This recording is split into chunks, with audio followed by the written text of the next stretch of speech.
Hi, my name is Junyu Lin, an assistant professor at the Institute of Bioinformatics and System Biology, National Yangming Jiao Tong University in Taiwan.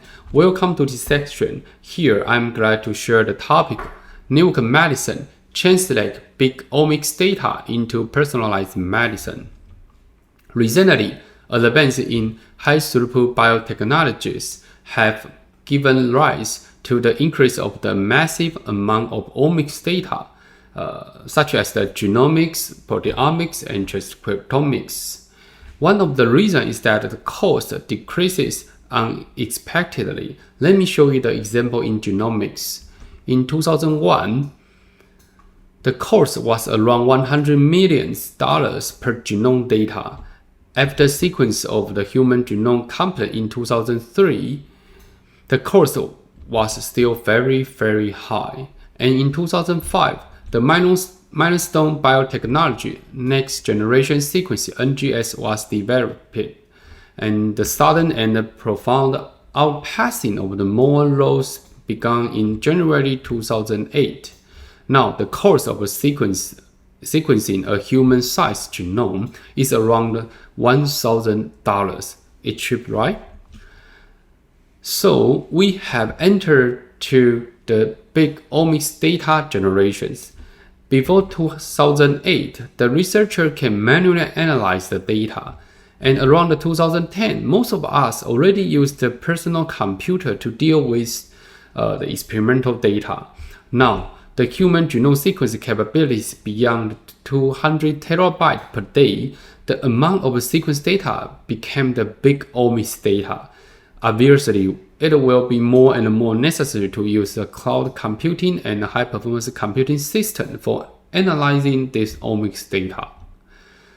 Biological networks provide a conceptual framework to investigate, model, characterize, and understanding complex interaction of different components in a biological system. For example, networks in genes, molecules, cells, organs, as well as the peoples. We call the social network, right?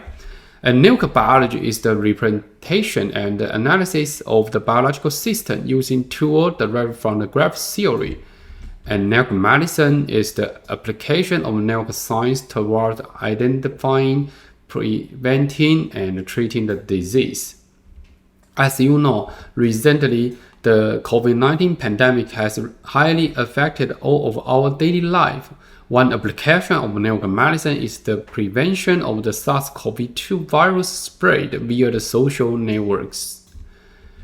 To apply the biological network in cancer research and therapy, our previous study, membrane protein regulated network across human cancers, has been published in Nature Communication 2019. Via the proposed systematic integrated method, we first identified the interacting protein of the membrane protein due to the key role in communication between outside and inside the cell. And our method is better than several well-known protein-protein interaction prediction methods such as the string, AP class, and generalized interlog. Next, we reconstruct the cancer-focused membrane protein regulated networks to reveal where means the tumor type and how the mechanism, various membrane protein and their involved pathway contribute to different cancer-associated networks. The performance shows that the combination with the membrane protein and its interacting proteins, the red one, and the experimental interaction could be associated with more cancer-related pathway. By applying the CAMNet, we further established two platforms, Prognostic biomarker prediction platform, target therapy design platform. In comparing to an individual biomarker, the blue one, the community regulated pathway as the biomarker set, the red one, display higher frequency with a significant prognostic outcome.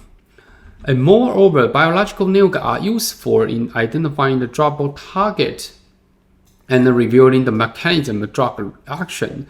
By applying the target therapy design platform in drug repurposing, we successfully find a new anti-metastasis agent, bupropion, that is an original antidepressant drug for treatment in nicotine-induced breast cancers, now is a new anti-metastatic agent. In the upcoming future, the omics data will be easily obtained and accessed. Network provide a quantitative platform for integrating the big omics data to capture the impact of the perturbation during the disease progression on this complex intracellular process.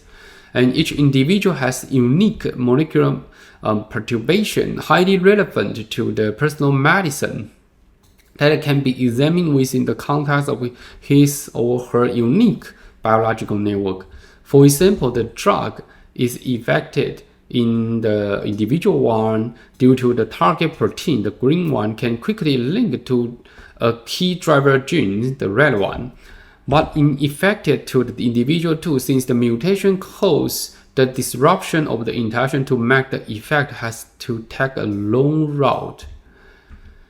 So one of the outlooks in personalized medicine is the big omics data of patient will be analyzed via the cloud computing and high-performance computing system. The omics data with multi-dimension can be integrated and extracted by the network modeling and statistical analysis. High-performance computing and the cloud computing system offer the opportunity to immediately generate and access the personalized network for the revolution of big omics data and the translation to precision medicine. Interactive data visualization provide the doctor and the researcher easily for understanding and summarizing insight that were originally hidden in the omics data. For example, detecting the patient belonging to which subtypes. Finally, as the clinical decision support system, the possible therapy suggestion for each individual patient will be over to the doctor through the comparing with the massive analysis data stored in the core database. Apparently, the combination of this technology will enable the development of the next generation personalized medicine and clinical decision support systems. Finally, I would like to thank several collaborators in National Jiao Tong University and the Taipei Medical University, and the support from the Taiwan Ministry of the Science and Technology Young Scholarship Fellowship. And welcome to visit our Laboratory of Network Medicine and System Biology via this QR code. Thank you for your attention.